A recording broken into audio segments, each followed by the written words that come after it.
Lecture du jour, bonjour. Ce matin, c'était Exode 10, 11 et 12, avec beaucoup de choses très intéressantes. Et comme d'habitude, j'aurai beaucoup de choses à dire.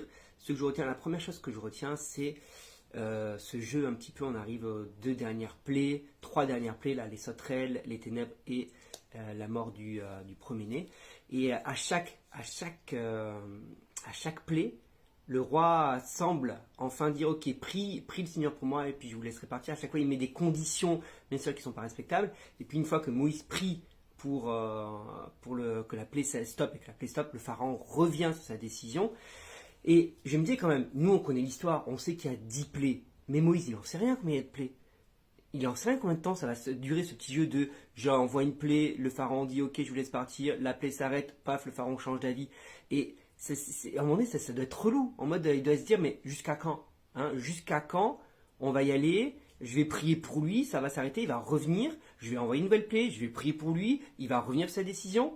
Et peut-être que tu as déjà vécu des situations comme ça dans ta vie, ou peut-être que tu es dans une situation comme ça actuellement. En mode, il se passe quelque chose, tu pries pour ton ennemi, ça s'arrête et ton ennemi continue à te faire du mal. Une fois que la plaie s'est arrêtée. Et puis il y a quelque chose de nouveau qui arrive. Et puis il te demande, oui, prie pour moi, s'il te plaît, je suis arrêté. Et puis tu pries pour lui, et puis il s'arrête pas. Et tu dis, mais jusqu'à quand? Jusqu'à quand? Et il faut savoir que premièrement, c'est toujours la même chose. Faire confiance à Dieu.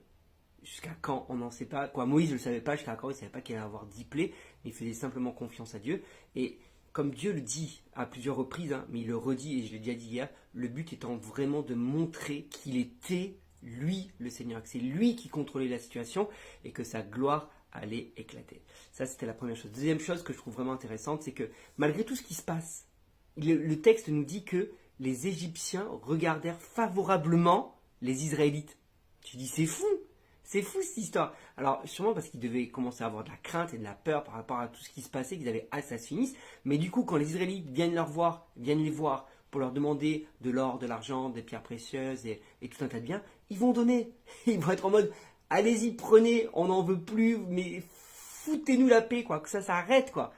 Et j'ai aimé, c'est pas juste. Ils ont eu peur des Israélites, ils ont regardé favorablement. J'ai dit, ça, c'est pas un miracle. Si ça, c'est pas un miracle, avec tout ce qui se passe, Dieu est capable de que les autres te portent un regard favorable, même si tu sembles être la cause de leur malheur. Même si tu sembles être la cause de leur malheur, Dieu peut t'accorder la faveur. Et ça, c'est vraiment un miracle. J'ai pas le temps de développer plus, mais dis-moi toi ce que tu as retenu sur ces 3-4 chapitres-là de ce matin. Je te souhaite une bonne journée.